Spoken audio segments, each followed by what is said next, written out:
안녕하세요. 홀릭과 레벤의 연합 세미나에서 백신 개발의 전망이라는 주제에 대하여 프레젠테이션을 할 박정우라고 합니다.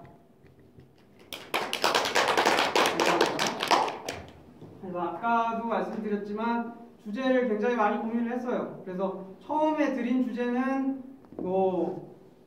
뭐였죠? 환원주의에서 통합주의로 그런 식의 주제였는데 그게 30분 안에 할 수 있는 주제도 아니었고 제가 욕심을 너무 많이 내서 또 고민을 하다가 결국은 그 내용의 일부였던 백신에 관련된 내용으로 폭을 줄여서 여러분들 앞에서 세미나를 하게 되었습니다.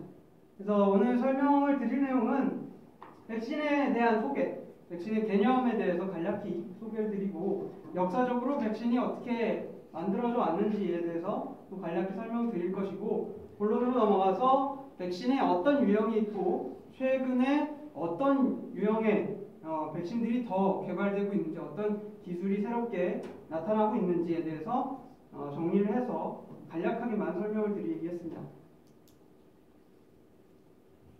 그래서 백신이라는 것에 대한 개념을 설명을 하고 있는데요. 백신은 사실 예방의 의미가 좀 더 강한 의약품을 말하고 있습니다. 그래서 보통은 감염성 질환을 예방하는 의약품을 백신이라고 칭하고 있고 인류 역사상 최고의 발명품이라고 타임지에서 그 발명품 중에 하나를 백신으로 꼽았습니다. 그래서 굉장히 생명과학하면, 생명공학하면, 또 의학하면 백신을 꼽을 정도로 굉장히 생명과학도라면 관심 있어야 할 의약품 중에 하나가 백신이라고 할 수가 있겠습니다. 그래서 최근에는 이렇게 감염성 질환을 예방하는 차원을 뛰어넘어서 수지상 세포 등을 이용해서 암을 치료하는 치료제 용도로도 백신을 사용을 하고 있고요. 예방을 한다, 감염성 질환을 예방한다는 차원을 넘어서 암 같은 질환을 치료하는 치료제의 의미로서도 백신이라는 단어의 개념이 확장되고 있습니다. 그래서 백신을 만들 때의 중요한 관건은 어떻게 하면 이 감염성 질환의 패소진에 대해서 얼만큼 더 길게 메모리를 유도할 수 있겠느냐, 이것이 관건이 되겠죠. 그래서 간략하게 지금 그림으로 표현한 건데 백시네이션을 해주면 안티젠 프로젠팅 셀이 이거에 대해서 프로젠트를 해주고 그에 대해서 B셀까지 넘어가서 B셀이 안티바디를 내뿜는 과정까지 일어나게 되는 것이고 이런 것을 통해서 좀 더 빠른 2차로 항원이 접촉이 됐을 때 좀 더 빠른 이뮤니티를 유도할 수 있는 의약품을 백신이라고 말할 수 있겠습니다. 그래서 백신은 어떻게 하면 성공적으로 만들 수 있느냐에 대한 조건들이에요.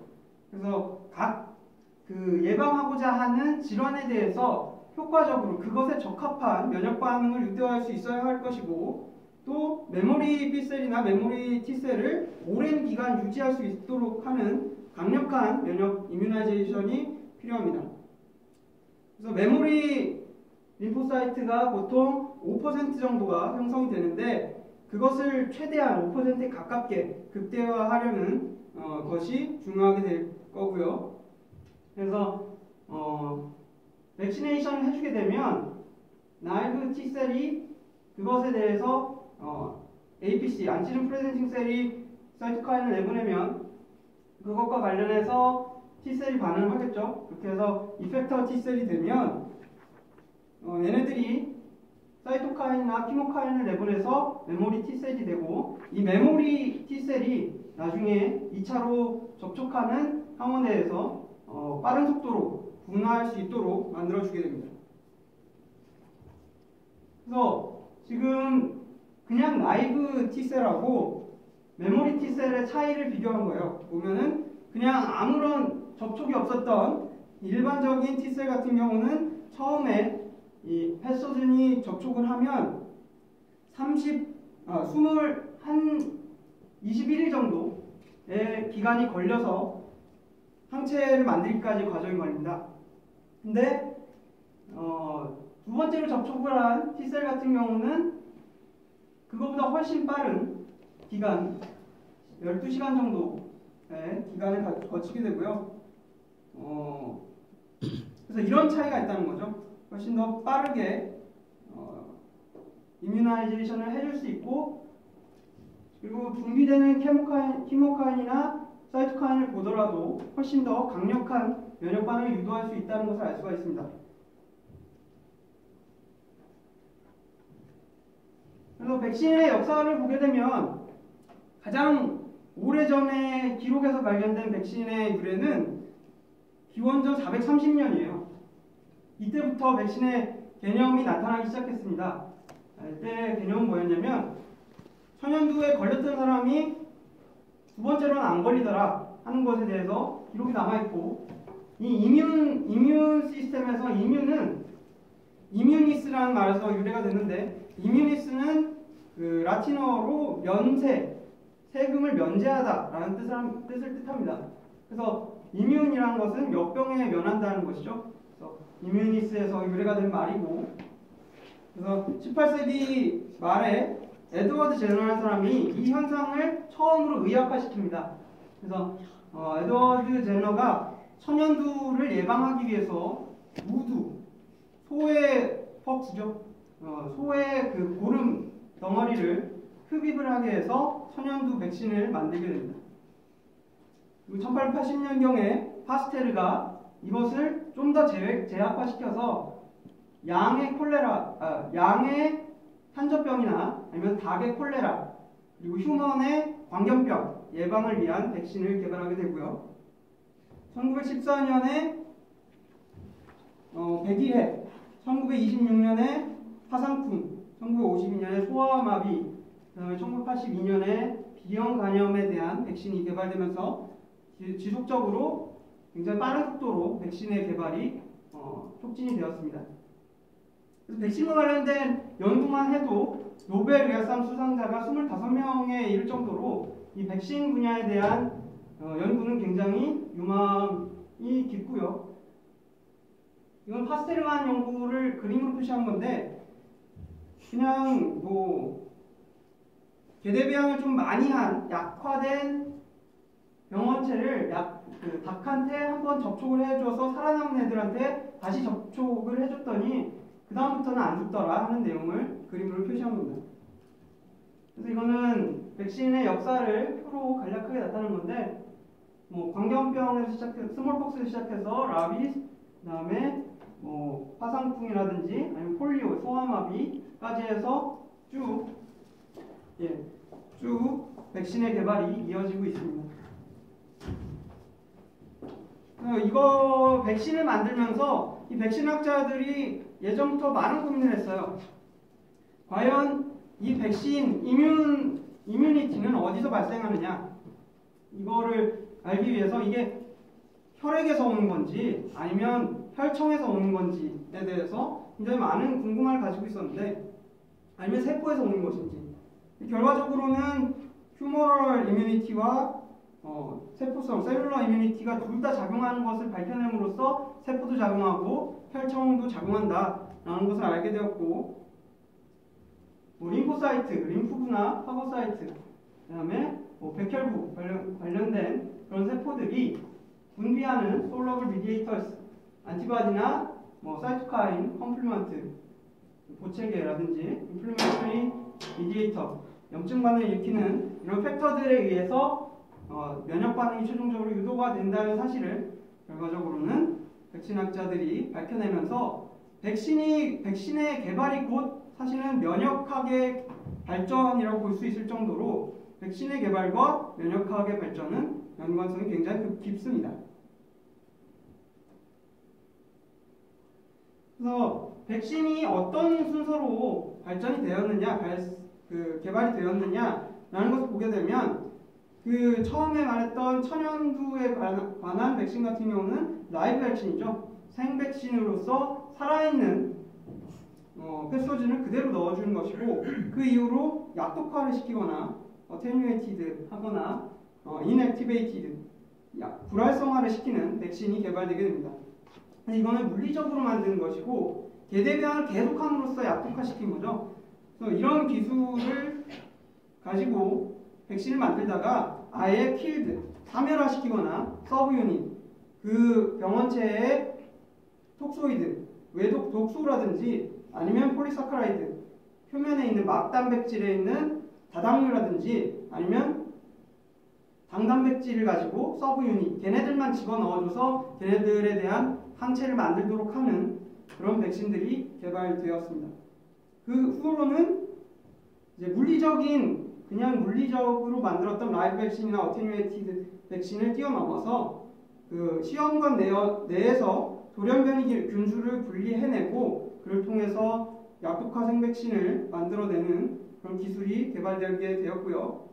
그 후로는 유전자 재조합 기술을 통해서 DNA의 특정 병원체 벡터를 떼서 재조합시켜서 넣어주는 DNA 백신이나 아니면 리콤비넌트 백신, DNA 백신 같은 경우는 실제로 병원체 DNA를 근육세포에 찔러 넣어줌으로써 이뮤나이제이션을 시켜주는 것이고, 리콤비넌트 백신 같은 경우는 지금 이 사진이 나타내고 있는데 바이러스 벡터를 주로 아데노바이러스나 레트로바이러스에 씁니다. 그래서 아데노바이러스의 DNA 사이에 우리가 면역을 얻고자 하는 그런 바이러스의 DNA의 일부를 떼어다가 재조합을 시켜서 얘를 감염을 시켜줍니다. 근데 물론 이 벡터로 쓰는 바이러스 같은 경우는 결함 바이러스라서 스스로 뭐 증식을 못하거나 아니면은 증식을 하더라도 병원성은 없는 상태이고, 얘를 백시네이션 해주게 되면 얘가 숙주세포 내에서 호스트셀에서 증식을 하면서 이 DNA에 있던 단백질 정보가 번역이 되게 되고 그 단백질이 이뮤나이제이션을 일으키는 그런 방식으로 이루어지게 됩니다. 그리고 이런 방식을 뛰어넘어서 운반하는 방법, 패소즌, 안티젠을 운반하는 방법에 대한 기술도 새롭게 만들어지게 되는데, 컨주게이트 백신, 이거는 뭐냐면 아예 단백질에다가, 운반 단백질에다가 패소즌, 안티젠을 붙여버리는 방식이고요. 항체를 이용해서 운반하는 방법은 SMAA라고 하고, 아니면 리포솜을 싸서 집어넣기도 합니다. 이렇게 운반하는 방법이 발전하면서 다양한 방식으로 백신 기술이 발전을 하게 되는 계기가 마련되게 되는 것이죠. 그래서 이거는 각 감염성 질환별로 어떤 백신들이 있는지를 표로 정리한 건데, 박테리아에 대한 백신 같은 경우는 대표적으로 탄저병, 안트렉스가 있고, 그 다음에 바이러스에 의한 거는 폴리오, 송화마비 같은 게 있고요. 대부분은 지금 인액티베이티드, 불활성화하거나 아니면 생백신을 넣어주거나 하고 있죠. 이런 것들이 있고, 그래서 이런 유형의 백신들이 있는데, 그러면 최근에는 어떤 백신들의 유형이 개발되고 있느냐 하는 것에 대해서 대표적으로는 점막 백신이 유명합니다. 뮤코설 백신 같은 경우는 우리가 병원체와 접촉하는 최전방은 점막입니다. 우리 외부 장벽이기 때문에 이 외부 장벽, 최전방에다 면역을 구축하는 것이 굉장히 중요해요. 그리고 이 점막 백신은 그 점막에 면역을 구축해 놓기 때문에 가장 효과적이고 최전방에서 맞기에 좀 더 수월한 면역 반응을 유도하게 됩니다. 그래서 보면은 점막에다가 접종을 하는 것이기 때문에 다양한 형태로도 개발이 가능해요. 예를 들어서 안약의 형태로 눈에 안약을 넣어주기만 하면 이뮤나이제이션이 되기도 하고, 아니면 파스처럼 패치 형태로 만들기도 합니다. 또는 에더블 백신 뒤에 설명할 건데, 그냥 사과를 먹으면, 토마토를 먹으면 예방 접종이 되는 그런 유형의 백신도 개발되고 있습니다. 그래서 점막 백신 같은 경우는 예를 들어서 소장이면 가르트에서 소장에 있는 림포이드 티슈를 말하는 것이고요. 가르트에 접종할 경우에는 에피덜리얼 셀, 소장 상피세포를 통해서 업테이크를 하거나, 아니면 M셀이라고 해서 마이크로폴드 셀, 이렇게 접혀있는, 저기 보이는 듯이 이렇게 접혀있는 모양의 셀이 있습니다. 이 M셀 같은 경우는 스스로 원래부터 그 패소진을 업테이크하기 위한 역할의 셀이기 때문에 M셀이 패소진을 주로 테이크업하는 역할을 하고 있습니다. 그리고 이 M셀 밑에 페일 패치가 있는데 이 페일 패치가 그 밑에 APC가 안티젠 프레젠팅 셀들이 밀집해 있습니다. 수지상 세포가 굉장히 많기 때문에 이 M셀을 통해서 업테이크된 패소진들은 바로 밑에 있는 밀집된 수지상 세포에 의해서 잡아먹히게 되고 그 APC들은 이어서 연쇄적으로 면역 반응을 일으켜서 안티바디를 분비하는 것까지 유도하게 됩니다. 이런 식으로 점막 백신이 개발되고 있고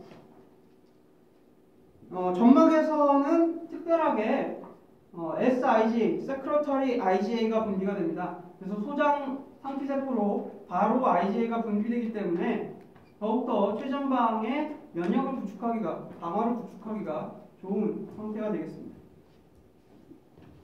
네, 점막 백신의 문제는 뭐냐면 이게 이유는 굉장히 다양하고 항원 양, 항원의 종류 이런 것에 의한 것으로 추정을 하고 있는데 아무튼 클론 세포가 딜리션, 삭제돼 없어지거나 아니면 아너지, 아예 작동을 안 하거나 해서 면역 반응이 끝까지 안 이어지는 경우가 많이 생겨나고 있습니다. 아니면 레귤러 T셀에 의해서 톨레란스가 일어나거나 하는 식의 문제들이 일어나고 있고요. 발견되고 있고요. 그에 관련해서 또 새로운 기술들이 나오고 있습니다. 이런 점막 면역 백신의 대표적인 예시가 아까 말했던 식물 에더블 플랜트 백신, 식물 백신인데요. 이거는 식물체의 성질 전환을 통해서 예방하고자 하는 패소진의 안티젠을 그거에 관련된 단백질에 관련된 DNA를 끼워 넣어줍니다. 식물체. 그러면 식물체가 자기의 DNA를 발현을 할 때 동시에 그 끼워 넣어준 패소진의 서브 유닛을 함께 발현을 하기 때문에 예를 들어서 토마토면 토마토를 먹으면 그대로 면역 반응을 일으킬 수 있는 굉장히 이상적인 거죠. 토마토를 먹었는데 면역력이 생기는 그런 백신을 개발하려는 노력을 하고 있고요. 이때 형질 전환할 때는 아그로박테리움을 주로 씁니다. 요즘에는 크리펄캐스9이라든지 탈렌, GFN 같은 유전자 재조합 기술이 굉장히 많이 발전하고 있기 때문에 옵타겟이 굉장히 적습니다. 옵타겟이 굉장히 적어서 얘네들이 부작용을 일으키는 경우가 많이 줄어들고 있고요. 이런 식으로 아그로박테리움을 이용해서 형질 전환을 하게 되면 이 식물체에서 항원을 생산하게 되는데 주로 세컨더리 메타볼라이트를 에포에서 생성을 하기 때문에 에포에 얘네 단백질이 쌓이게 됩니다. 그래서 이런 식으로 서브 유닛 백신을 만들 수가 있고요. 얘네들을 한번 만들게 되면 그 씨드를 갖고 있으면 냉장 보관이 필요가 없겠죠. 그냥 씨앗만 심으면 걔네들이 커서 그 열매를 따먹으면 그게 곧 백신이 되니까 냉장 보관이 따로 필요 없다는 점에서 개발도상국에 보급되는 형태로 많이 연구가 되고 있습니다. 날씨가 굉장히 덥기 때문에 그냥 일반적인 백신을 가지고 가면 단백질이 변성이 되거나 실질적인 효과를 얻기가 어려운 경우가 생기기 때문에 이런 식물 백신을 개발도상국에 보급하는 용도로 많이 연구를 하고 있고요.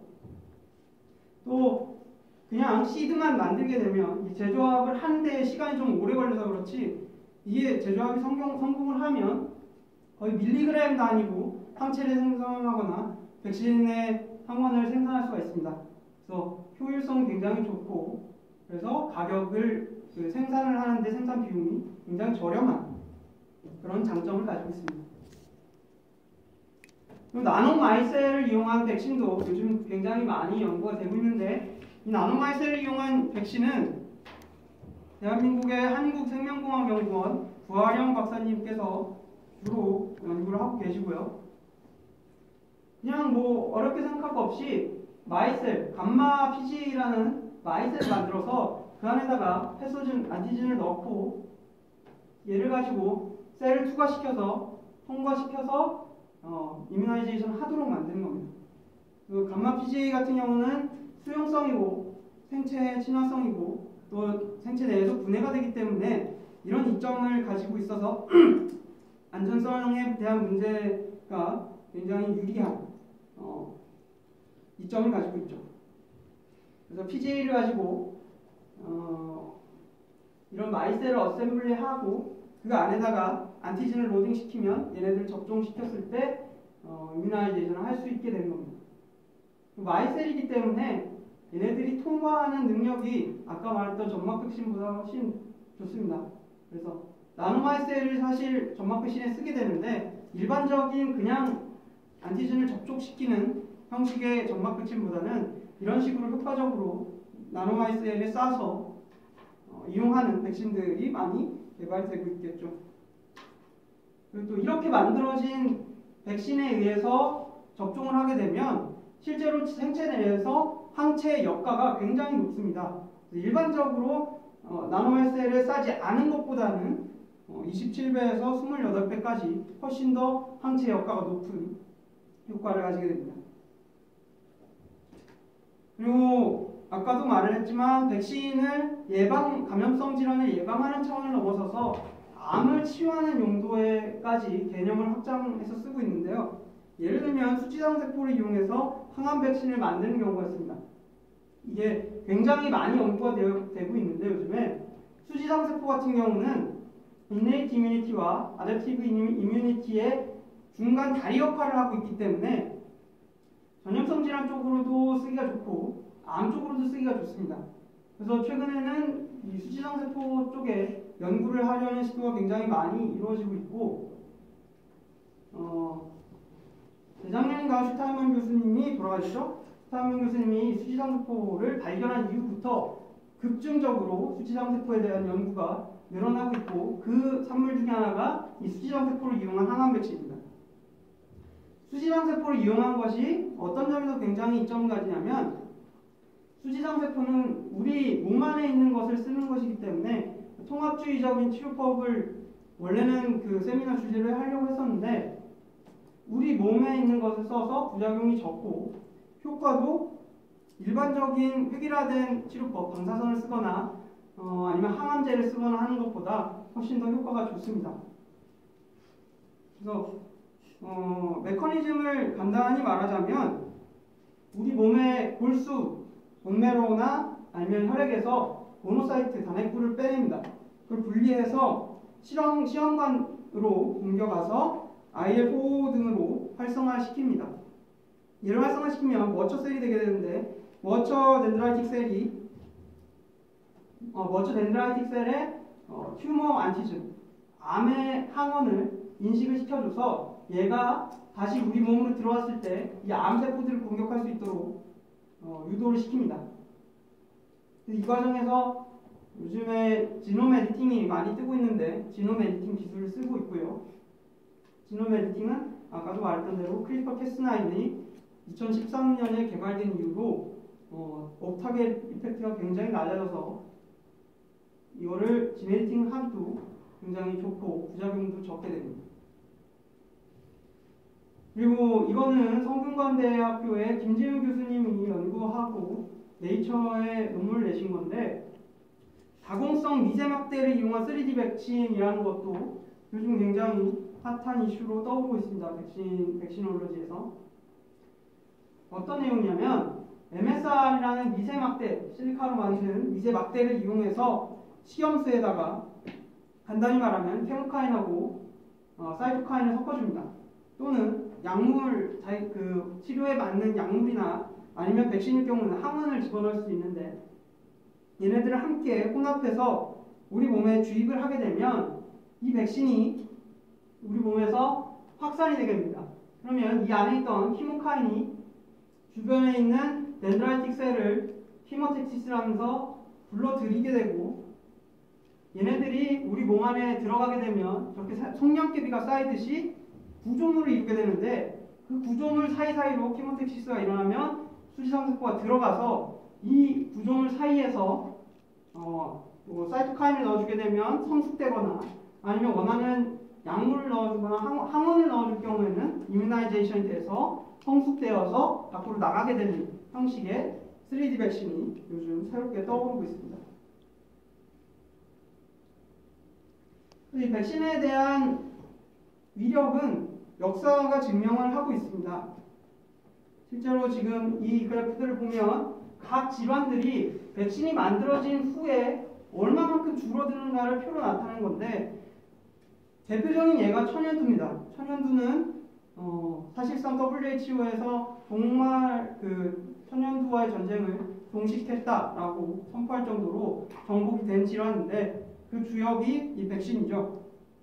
다양한 감염성 질환을 타파하는데 백신이라는 치료제가 유용하게 쓰이고 있고, 이거는 그 사망률을 질병별로 나타낸 겁니다. 보면 infectious disease, 감염성 질환이 25%, 첫 번째 1위 질환은 심혈관계 질환이긴 하지만 어쨌든 전체 사망률, 전 세계 사망률의 25%나 차지할 정도로 인류에게 위협이 되는 질환인데, 이 질환을 백신을 통해서 타파하게 된다면 이 25%의 사망률이 현저하게 줄어들게 되겠죠. 죽어가는 사람을 살리는데 굉장히 효과적인 치료제라고 볼 수 있는데, 문제는 뭐냐면 이 인펙셔스 디지즈를 가지고 있는 사람의 대부분이 아프리카나 남미에 못 사는 사람들이라는 겁니다. 과학자들은 자기가 연구비를 따서 연구를 진행해야 되기 때문에 돈이 안 되는 연구는 하기가 어렵습니다. 그래서 이런 부분에서 로타바이러스나 그 개발도상국 국민들이 많이 걸리는 전염성 질환에 대한 백신 연구가 잘 이루어지지는 않고 있고요.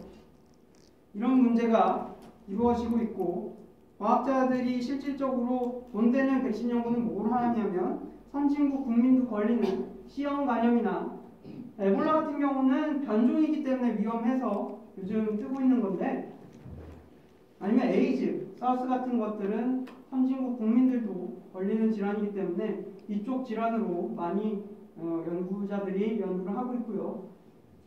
돈이 안 되는 개발도상국 질환에 대한 바이러스 연구, 백신 연구는 별로 이루어지지 않고 있습니다. 생화 테러 등에 대비하기 위한 용도로도 백신 연구를 하고 있고, 요즘에 백신 연구 중에 가장 뜨는 분야는 항암 치료 백신이고, 아까 말했던 대로 수지상세포 등을 이용해서 항암 치료 백신을 연구하는 시장만 계속해서 증가 추세에 있고 있습니다. 그래서 이런 것들을 슈퍼 백신이라고 하는데, 이런 슈퍼 백신에 대한 개발만 집중 투자되고 있습니다.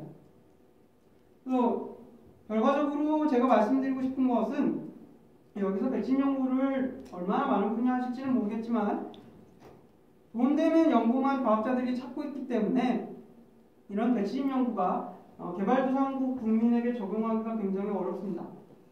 물론 이를 위해서 유엔 산하에 국제 백신 연구소가 있고 국제 백신 연구소에서 그것을 전담해서 하고 있지만, 그럼에도 그들의 질환이, 감염성 질환이 아직 타파되지 않고 있는 이유, 아직도 저렇게 많은 사람들이 개발도상국에서 죽어가고 있는 이유는 과학자들이 자신의 신리만을 따라서 연구를 하고 있기 때문인데, 이를 위해서 이런 개발도상국을 위한 적절형 기술화된 백신 기술을 과학자들이 연구를 할 필요가 있다고 생각하고, 이런 어프로프리에이트된 테크놀로지를 연구하는 것이 과학자로서, 특히나 백신을 연구한 사람이라면 가져야 할 책임이라고 생각을 합니다. 이러한 시사점을 가지고 이상으로 세미나를 마치도록 하겠고요. 참고 문헌은 이와 같습니다. 감사합니다.